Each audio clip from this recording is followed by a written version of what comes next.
Kansas City kids are off today and the rest of the week after a nasty outbreak of the flu. Yeah, Jenna Hansard is live at St. Joseph Medical Center in Kansas City with more. Hi, Jenna.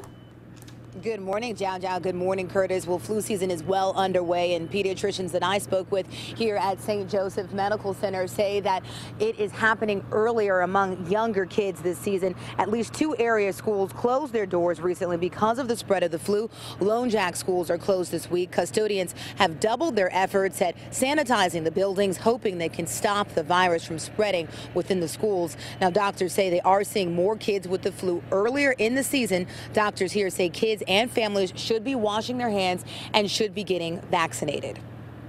And number one thing, vaccinate. Kids that are above 6 months of age can get vaccinated for the flu vaccine. So they all ought to get it above 6 months of age. And adults too. So we all should get it.